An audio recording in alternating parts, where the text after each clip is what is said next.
Well, so welcome to In the Lab. I'm Nick. I'm here with my friend Dustin. I haven't been recording podcasts this year. I feel like everybody has, but I've, been just busy and missed the boat on a few things. But, this has been a long time coming to sit down and just have an open discussion and talk about things, from the state of the country to the church, social, economic things that have been going on. So I've been wanting to bring Dustin on here because our conversations can really be rich, but at the same time, man, we're not here to solve problems of the world.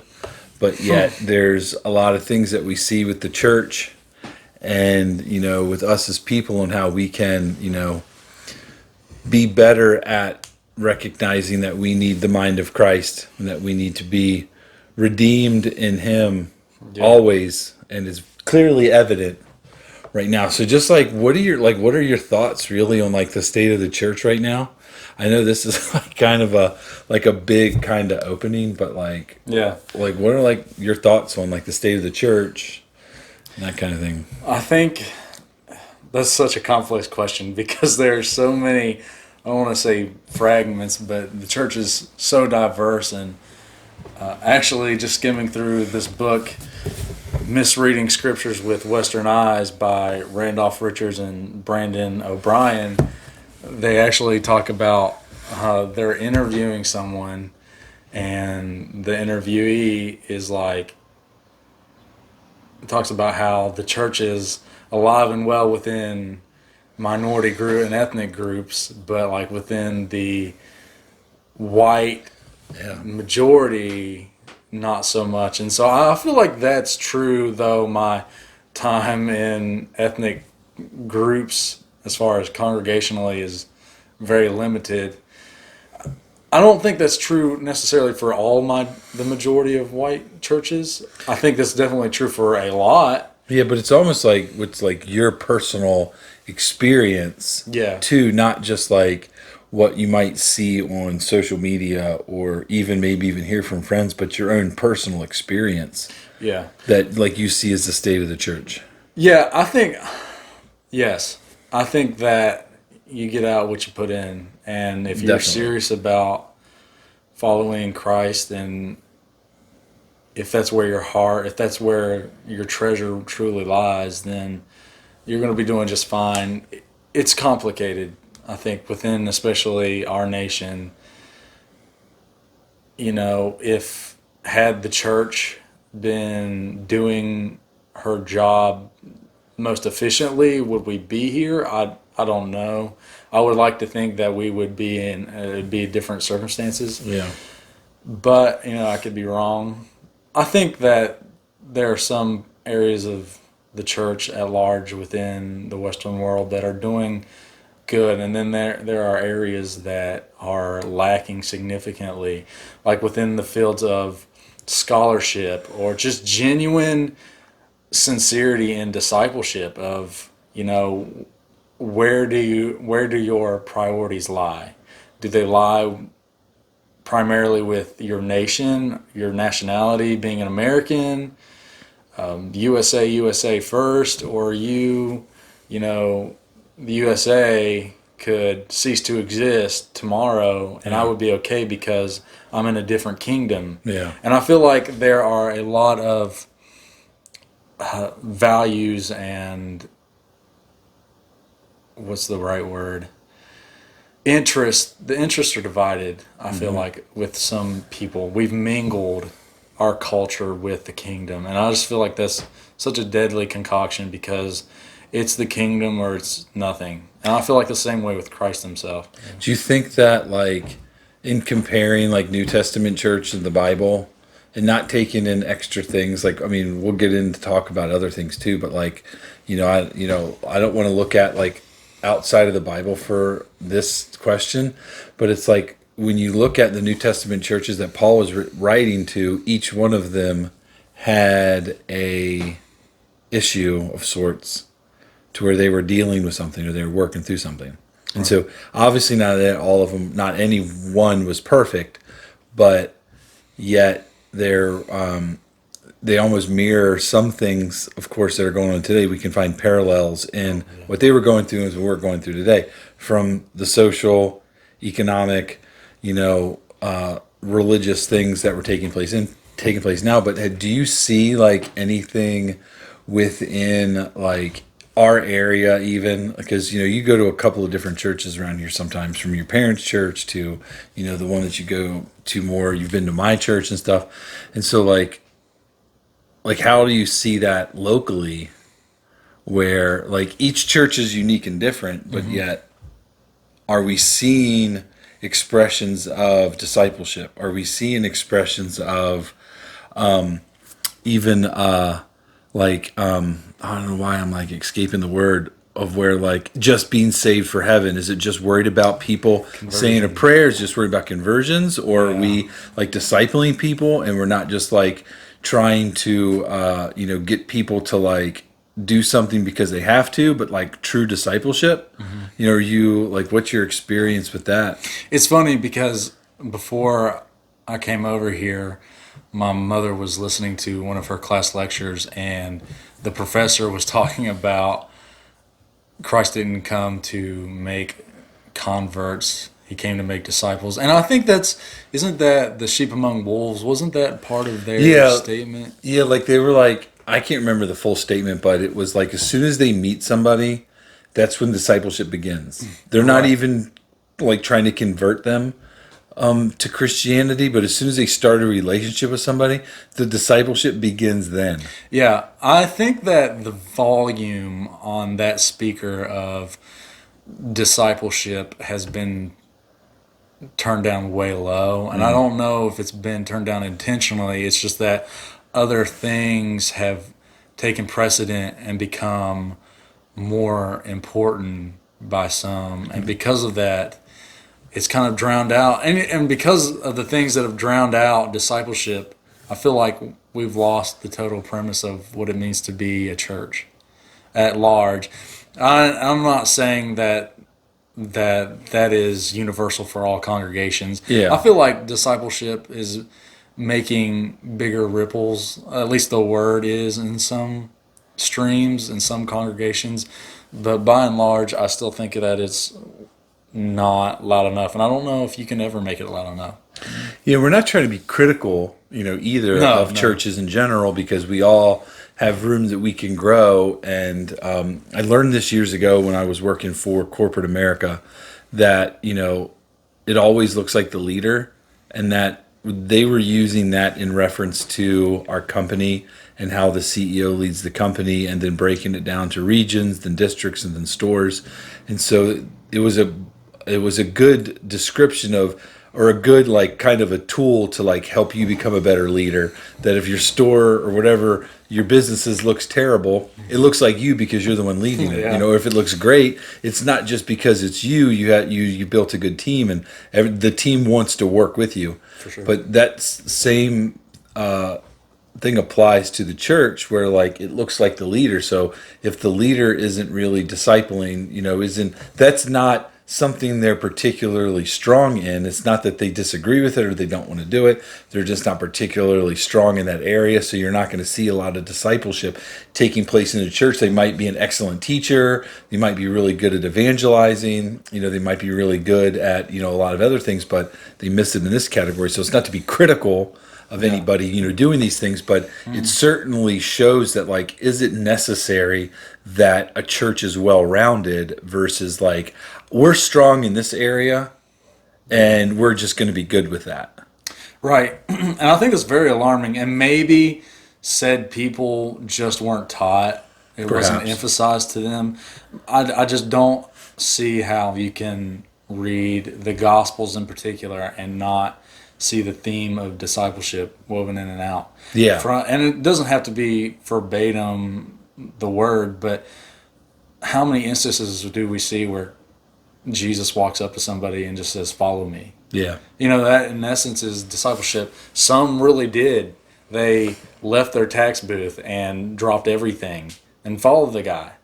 And then there's some who are like, wait, let me go bury my dead father, or you go sell all that you have. And then So there were some that didn't, but I think that who we are as a people, discipleship is everything, and I Yeah. don't see how you can be a proficient, efficient, identified church without discipleship, because it's living together, it's breathing together, it's doing the same thing in and out. And do we have to be the same? No, but you know, how are we going to learn? How are we Yeah. going to, at the end of the day, I just think that Christianity is a bunch of disciples running around, and Yeah. disciple, you have to be disciplined. So, what are your thoughts on?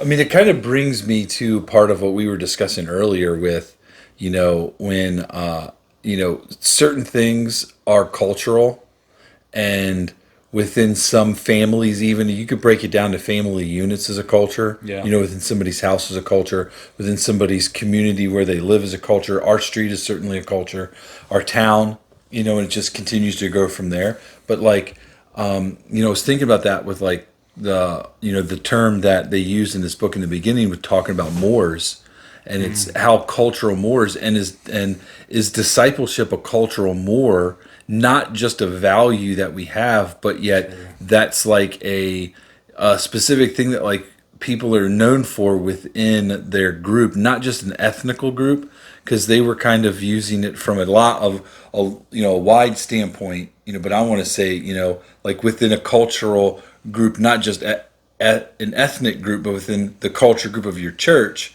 Is discipleship something that is talked about and actually done, not just talked about? Because like, for us with doing youth ministry for as long as we have now, young adults to teenagers is an extremely important thing that we've not been able to really like happen.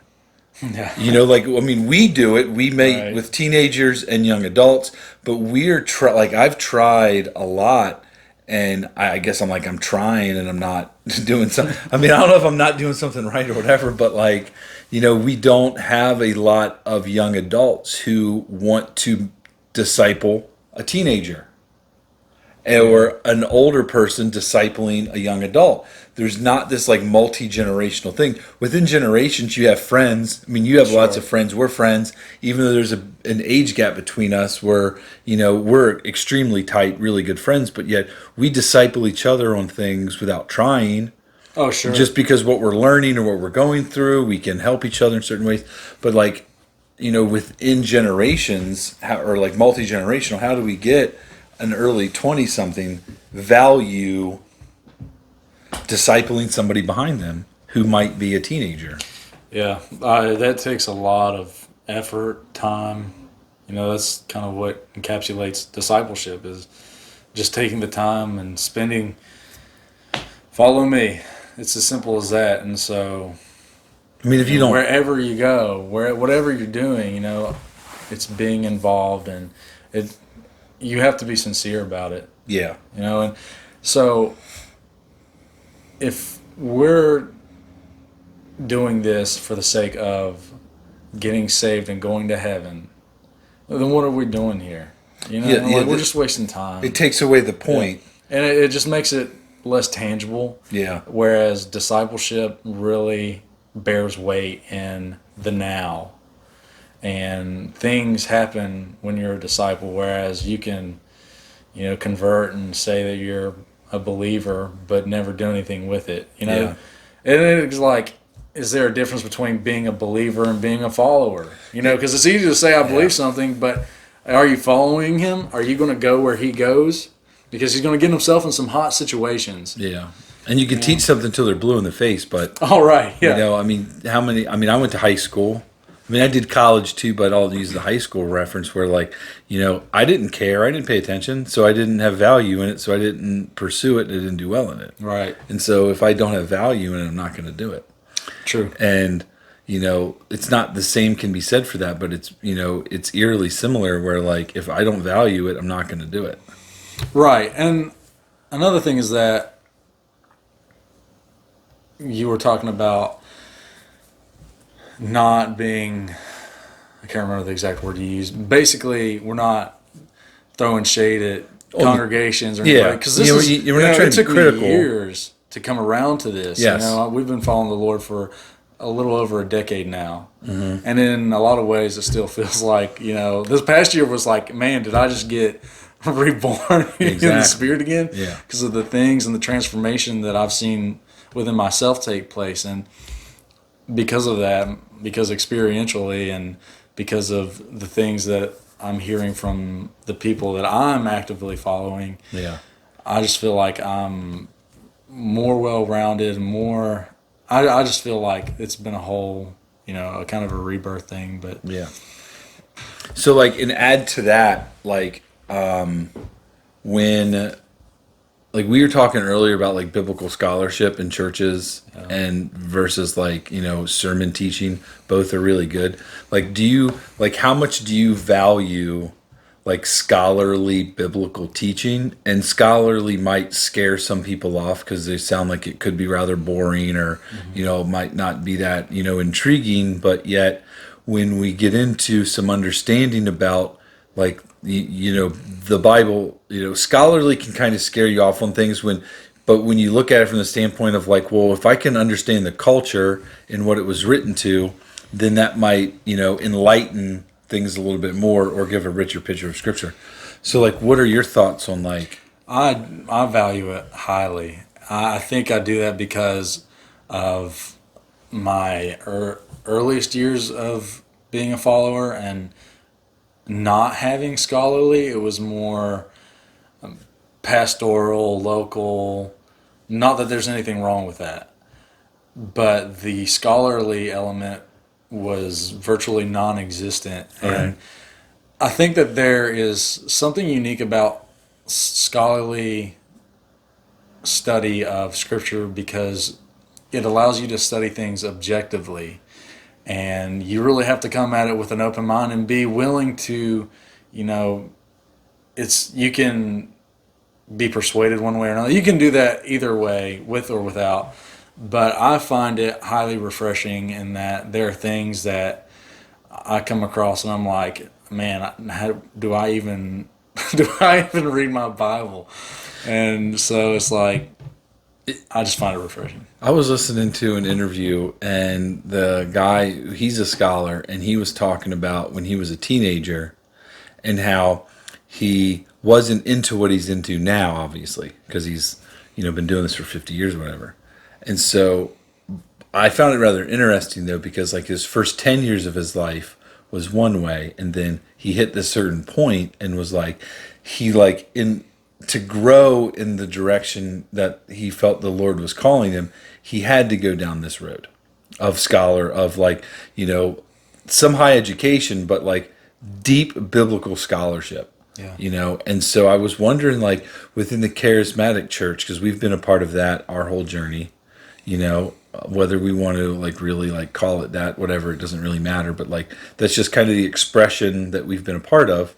And so like within that, it's rare that I see a lot of biblical scholarship. Absolutely. And so it makes me, again, not judge or be critical, but it certainly makes me, think what are we missing that helps the church grow? Or why has there been a lack of biblical scholarship within at least Protestantism? Why? Yeah, I mean, I think that there's been a lot probably that we don't know of. Yeah. I know within the charismatic church, I'm sure there's some, but yet that's just not that's not what's sexy.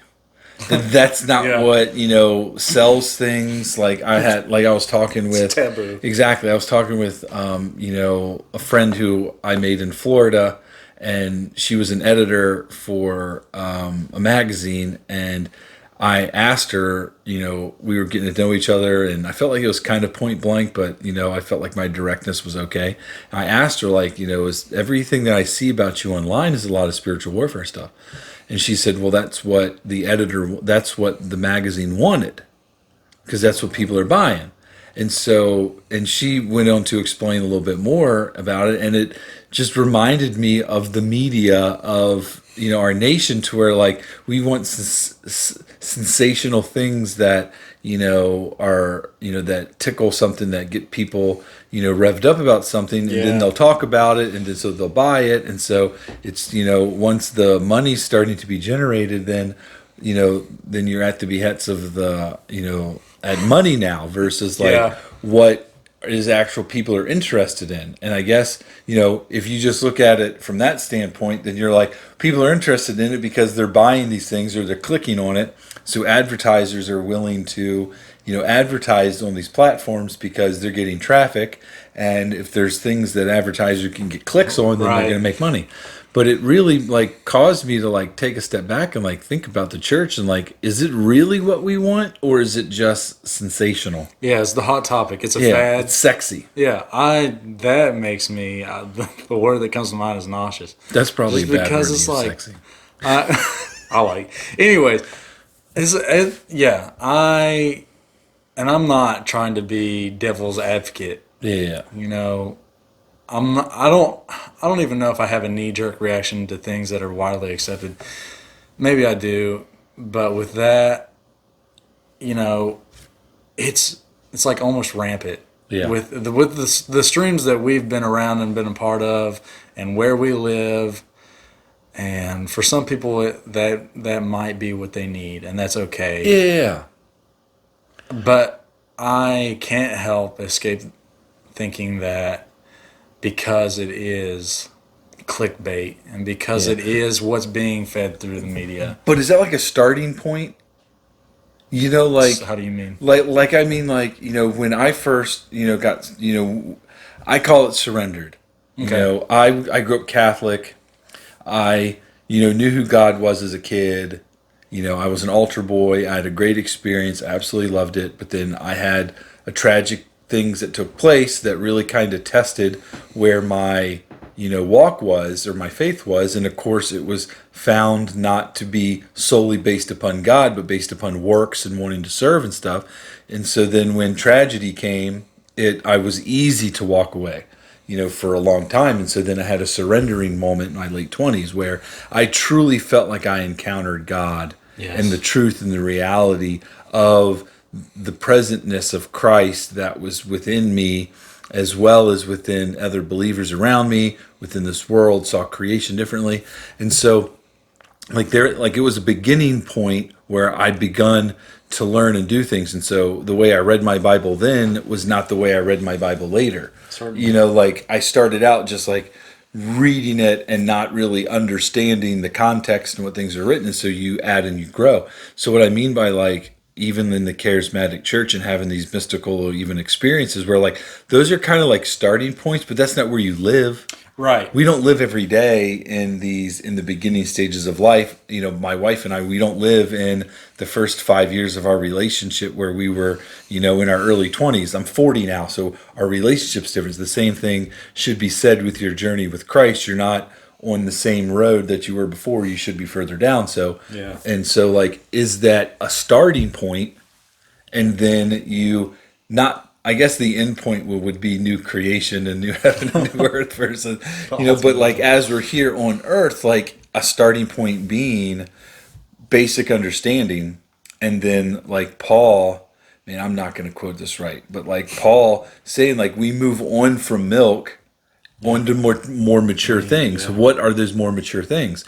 Those more mature things, I have no idea what they are. We could speculate. Yeah, true. But we really don't know what they are. But, it makes me wonder, what are the more mature things that he's talking about? Well, I feel like if you stay on the milk, what you're ultimately doing is stunning your own growth.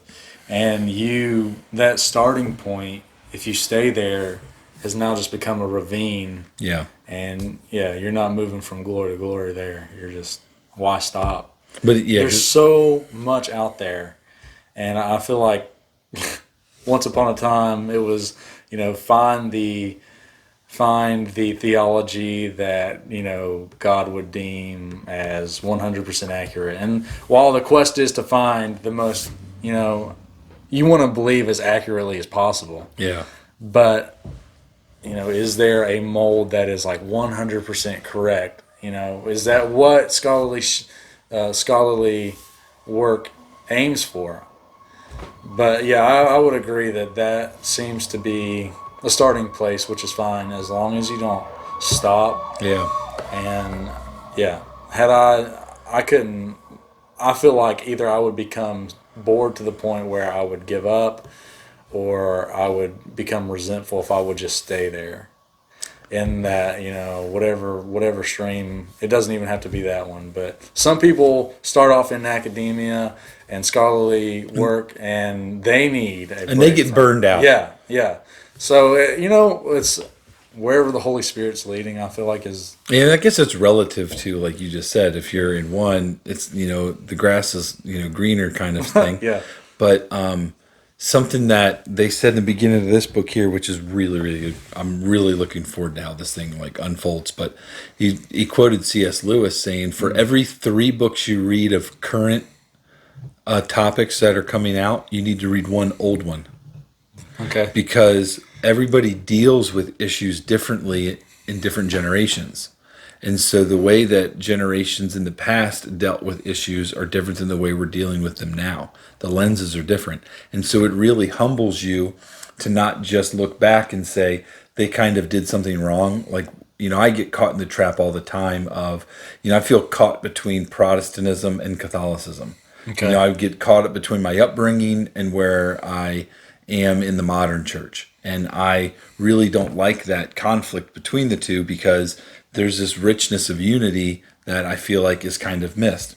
But yet, when I am now, what was like a couple years ago, I don't know how long ago, it was like 5 years ago or whatever, where I really had this, like, I need to go back and read things of the past. And so for 2 years, I didn't read an author who was still alive. And so like there was something to be said to be pulled out of that. Now, I don't think I swung my pendulum too far into like I only read this, even though I did, but that's because it was all new to me. And so I just kind of like was eating up as much as I could. Yeah. And then so now, but looking back, like as I'm reading current things now, i.e. this one, but I'm also reading a Bonhoeffer book. Okay. Which one? The Cost of Discipleship. Ooh. But so like there's, obviously he passed away in like 1941 or something. It was prior. It's like 3 weeks before the end of World War II. And so he was in a different generation, obviously going through a lot of stuff. And even him, he had a cultural kind of, eye-opening experience in Harlem in the early 1930s, where he went to an African-American church in Harlem and was like, "This, you can worship like this?" Like he was used to a very dry Lutheran, church in Germany, and then he comes to America, he comes to New York, and then he meets a friend and he goes to their church on a Sunday in Harlem, and he's like, "I love this expression." That's amazing. And I didn't know that. And so like we have these moments where things can kind of change, but yet we need to like kind of still be connected to what our brothers and sisters of the past, the way they looked at scripture, not just cultural, not just social topics. Definitely we need to be looking at scripture, how they viewed it, what resources did they use, what conclusions did they come to, and all that stuff, and how we grow. Did you not know that about him? I didn't know that he had visited a church. Yeah, he lived in New York for, I don't know how long he lived in New York. I knew he lived in New York. I did not know about him visiting that Yeah, dude, congregation. he goes to Harlem. He goes to Harlem and gets saved, bro. That's perfect. I know, dude. So, on the topic of worship, have you seen in your own personal journey, like, has there been an evolution of worship or what that means to you? I think so. I mean, like, in the beginning, like even in my whole life, music has always been like a part of my life. And so when I became a Christian, I associated music with worship. Okay. And so I had to get a retooling of sorts on like, just because I'm listening to worship music, that's not worship. And so like I had to kind of get this retooling of sorts in my head, because my lens was very skewed differently. And it's not because somebody did something wrong. It was just my, myself looking at something and trying to figure it out.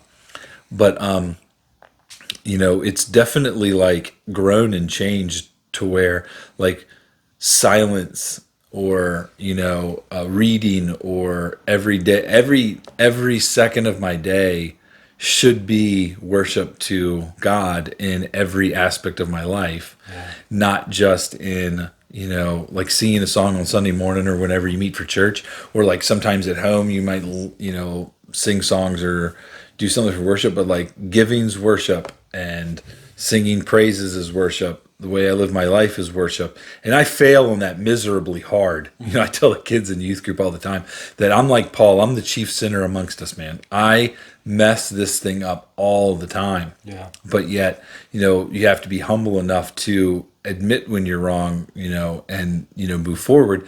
Hopefully it's not an egregious mistake. Hopefully not. Where like something comes back to bite you really hard because you're trying to get away with something. I'm not trying to get away with something, but certainly like not, I don't know what I'm trying to say, but, worship is like this really, another like wide topic to where, within all aspects of Christianity, there's so many different perspectives on it, but it's definitely grown. I guess that's the long answer. I would agree. I feel like my journey, it's kind of evolved, if you will, and preferences change, and learning what engages the depths of my heart really is what I try to go for, and that'll look different to different people. Yeah. But yeah. So I was looking at silent retreats. Do you think you can handle that? Silent retreats. Like no phone, no internet. Yeah, I feel like if I took it serious, I feel like there's a part of me that would want to be mischievous, though. Only a book, a Bible, and a notepad. Yeah. No cell phone, no computer. How long are we talking? So I was thinking about it for me, like, because we just went to North Carolina back in November around Thanksgiving, and we weren't like deep in a cabin in the woods. We got an Airbnb behind somebody's house in a cabin they built. It was nice. It was really set up well, but we had no Wi-Fi. Okay. So like we got there Sunday night and we left Friday morning. So Monday we left and we went to go meet up with a friend who was near us that didn't live too far. Tuesday, Emily wanted to go to the see the elk because there was a bunch of elk out at the National Forest, which is pretty awesome. And so like we didn't really spend but 2 full days at the cabin. Mm-hmm. So Wednesday and Thursday we were at the cabin and we didn't leave. That was the hardest 2 days of my life with instinctively going after my phone. Really? And I only have like 3G roaming 1 bar. Oh man! So you're not even if you're not downloading a thing. Yeah, no. And so like we even like when on Tuesday when we were in the town, like we went and got coffee after we saw the elk and stuff. And so at the coffee shop I was trying to download a Netflix movie because I didn't download it here at the house before we left because I didn't think about it because I just think you can stream things everywhere. Mm-hmm.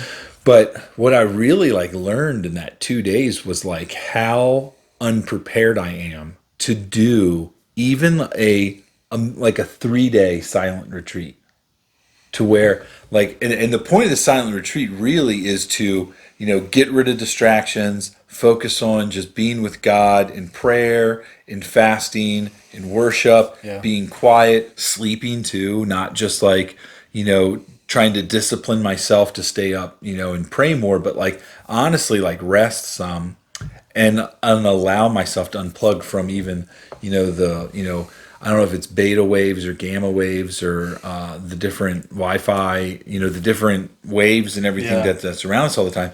I don't think I could handle. I mean, 3 days is the goal, but I don't know. I think you could do it. Would you do it? Do you think you could do it? Yeah, I could do it. Yeah. I think it's also convenient to wean yourself off of your phone. Even I don't have social media. I got off social media for multiple reasons, but even then, there are times where I find myself reaching for my phone because it's like almost this knee-jerk reaction to something new. Yeah, but it's not just exactly. It's new content. It's not just social media. It's what's going on in sports.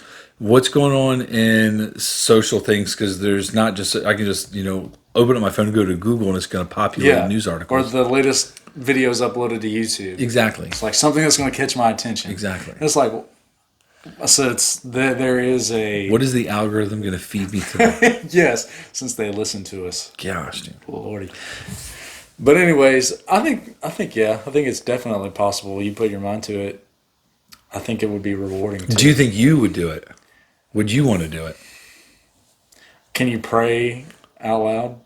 Oh yeah, yeah. You don't have to be quiet. You don't have to be quiet. Well, and you can the place that I was looking at doing is locally, and you can actually meet with one of their priests and do have a spiritual consultation with them. Not necessary, and they'll feed you too. Like you can choose to be quiet. You'll tell them when you check in. They'll know when you check in if you're there for a silent retreat or if you're just there to retreat, unplug and have a retreat.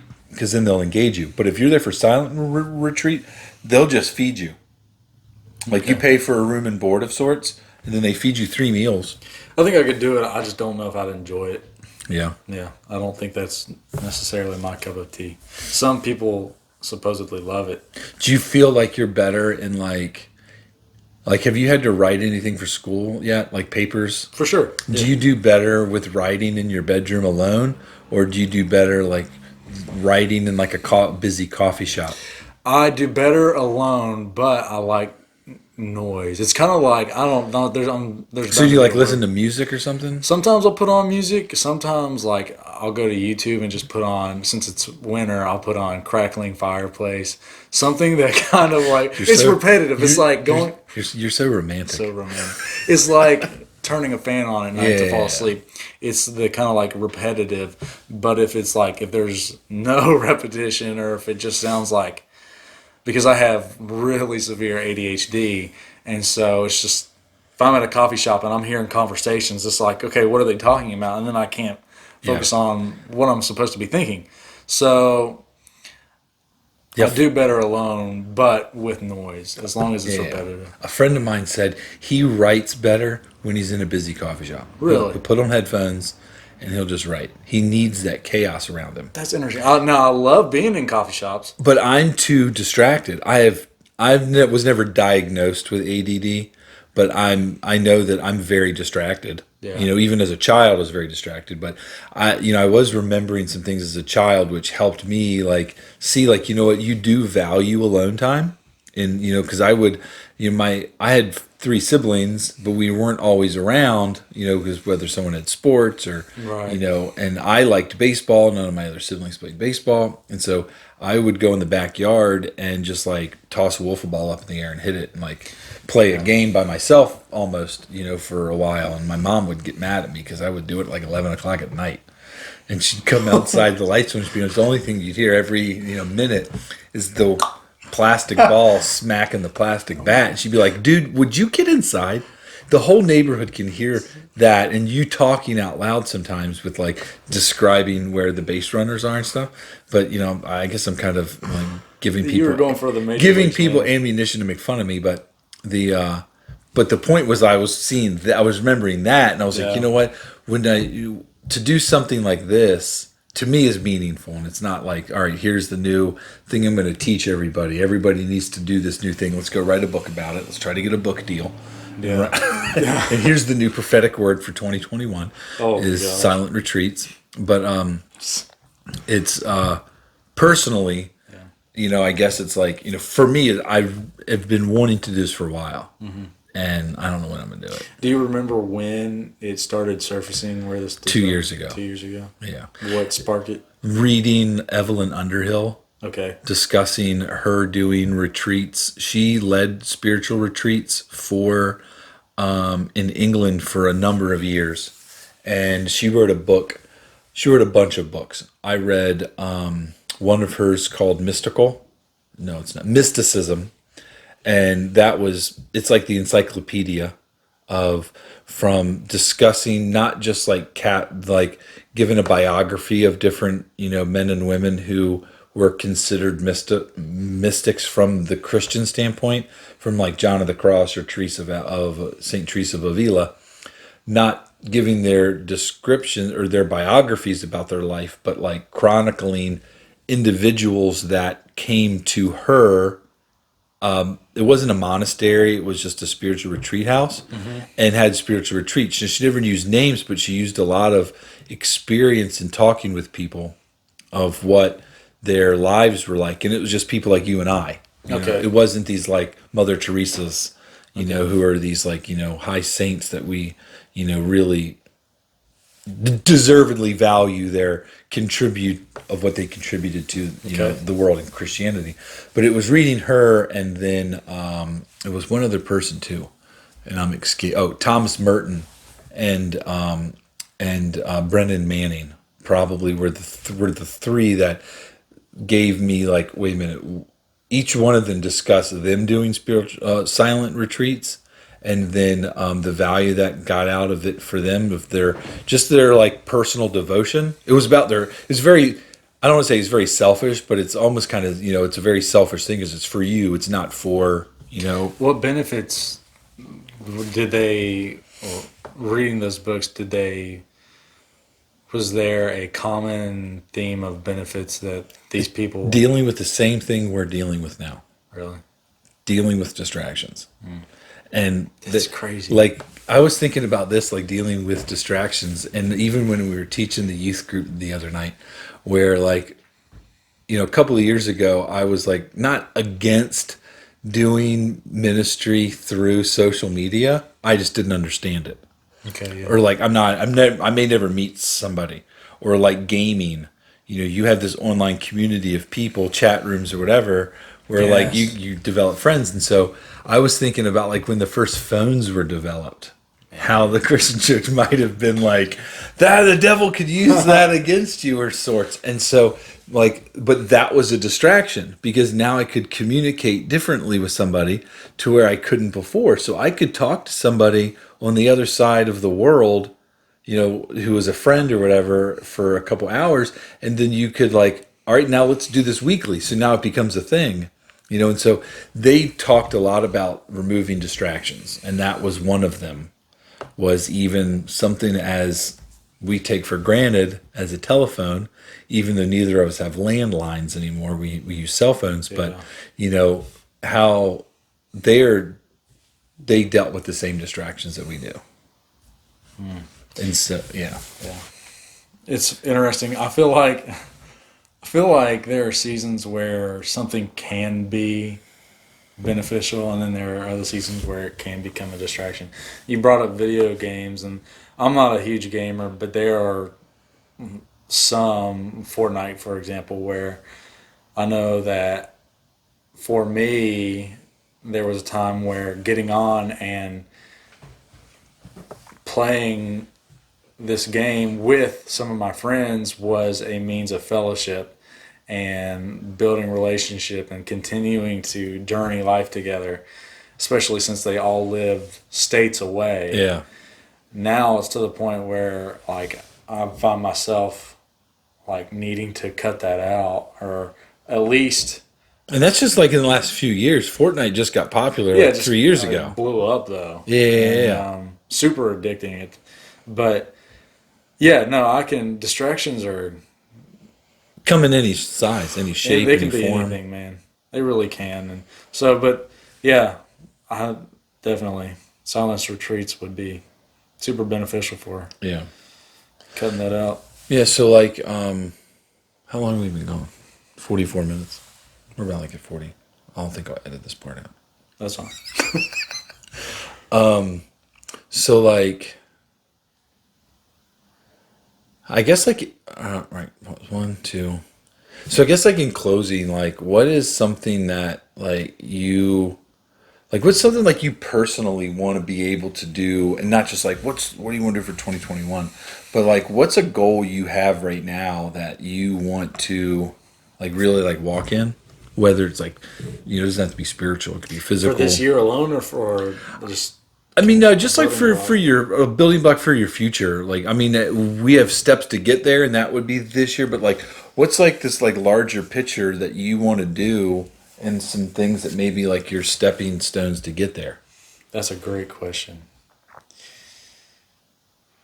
Because you're going back to school. Yeah, I'm going back to school, and ultimately, this was something that started back in 2020 when I had an encounter with the Lord in my bedroom, and I felt like it was impressed upon me to do that. As even working out was something else that those two things were huge, and I would like to continue to further build those. And throughout this year, I plan on it.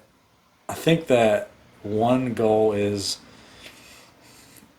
learning how to just suffer good. And I know that seems strange. No. This is something that has been in my thought bubble prevalently for a while now, is the theme of suffering. And yeah, I have to, when I work out, I have to make, it's forcing myself to suffer. Yeah. It doesn't feel good running 5 miles. It doesn't feel good doing 300 push-ups a day. It doesn't, and that's not to toot my horn. It's like suffering. And I've heard opinions on both sides of the table of, suffering is bad. God doesn't want people to suffer, both within the world of academia and the layman. And then I've heard people talk about how then there is a need for suffering. And, is a village in the middle of nowhere, people who don't have food, their suffering is that good? I would surely think not. Let's get them food.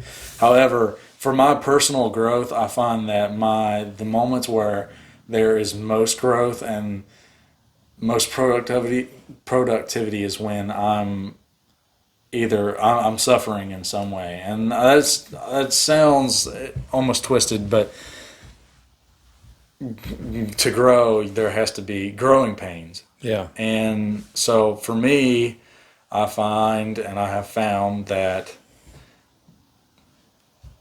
to get to where I am right now, I had to do suffering.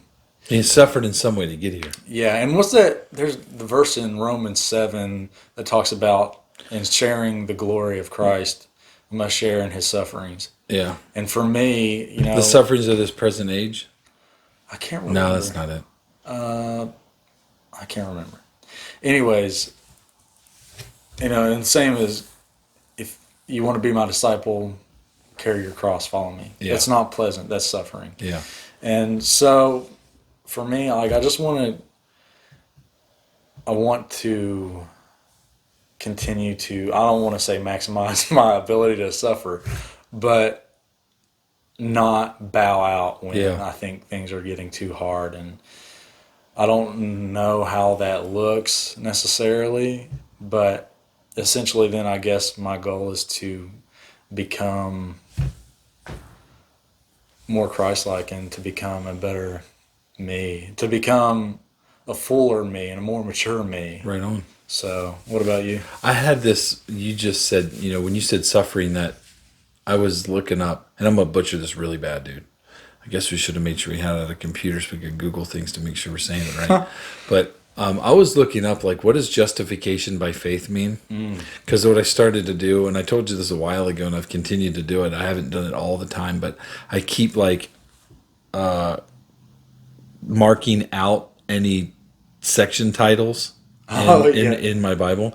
So when I read it, I can't know what I'm about to read. And it goes to shoot me. It actually shot me in the foot a few times. I was trying to find something. And I had relied on those to direct me. And so I was like, that's going to push me to, learn my Bible a little bit more. But I was really wanting to understand what justification by faith meant. I've heard it before, and I couldn't tell you what verbatim that he was really meaning. But then, so it caused me to go look it up. And then I was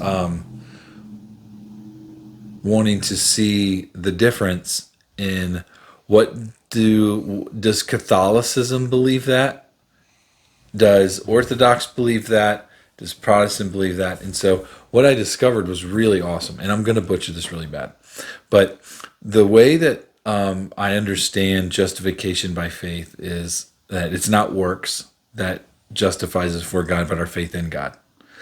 And so, to me, like we had said earlier, almost that's your starting point. That's not where you stay. Like, I have faith now.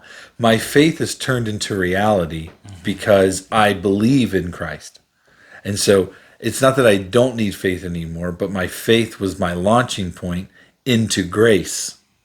Now I have grace that helps me walk through the things in life. You know, it rains on the just as well as the unjust. And so some days there's miracles, some days there's not. You know, I've been healed of things. I've had to have surgery. You know, I can't explain why I get healed from one thing and then I don't get healed from something else that required me to have surgery. I don't know the answer to that. True. But I have grace to walk through both. Yeah. Whether it's suffering, whether it's something I caused suffering, or whether it's an external thing that I can't control, you know, that, you know, is causing some suffering to come my way, or I have this awesome time where there's nothing bad happens for a couple weeks or whatever, and you know, I don't have any argument with my wife, or there's no, you know, discomfort, or there's no, you know, issues publicly where, you know, you're driving your car and you get road rage or whatever. But Yeah, for sure. but what I discovered was the way that the Catholics view it is that justification by faith is justifying, like, your faith in Christ that's like the starting point. That's not where you stay. So you go into this grace thing to where, like, you can, you know, when suffering comes, I'm gonna walk through it. I have to embrace it. Yeah. I can't try to hide from it. I can't run away. And so for me, for like what I would like to see is, like, you know, be able to, like, walk that out a little bit more, but then also, like, you know, really, like, the silent retreat thing's pretty up there for me, you know, to be able to try to do, but that's more or less like a thing to do this year. But for, like, the larger goal is to, like, really, like, understand, you know, the deep complexities of Christ boiled into, like, a couple of sentences. This is funny. I didn't tell you this. Hold on. So at the school that I help proctor for every month, last week, one of the teachers asked the students to write down the gospel. And so some of them wrote, you know, I mean, how do you fit the gospel into 3 sentences? They wrote it in, like, they wrote, you know, paragraphs and paragraphs. Yeah. And so I was reminded of something N.T. Wright said, so that boiled right to my surface. And so he said the last part, I said the first couple sentences, and I used something that he shared. So I said this was my couple of sentences for the gospel. Shortly after creation, corruption was revealed. Shortly after creation, everything became corrupted, or something like that. Then that revealed the need for redemption. That redemption came through Jesus. He was born, he died, he resurrected. The rest is rock and roll. The rest is rock and roll. That's classic. It was pretty funny. No pun intended. Yeah, but that's awesome though. But so, like, I definitely want to be able to, like, walk with grace through these situations, or through good and bad. You know, not gloating when you win, not being discouraged when you lose, but, you know, not allowing the praise and rejection of man to determine anything in my life, but rather the grace of God to walk through all of these aspects of my life, good and bad. Yeah, I think that's the key, is grace. Yeah. You know, what can we do without His grace? Yeah. But that's a very, very good goal to have. Word up. I think you'll definitely nail that too. Hopefully. Especially with a retreat. Yeah, that'd be good. Yeah. That'd be cool. Yep. I can even, like, up the difficulty level and come harass you and start screaming. You're like, you'll stand outside the window.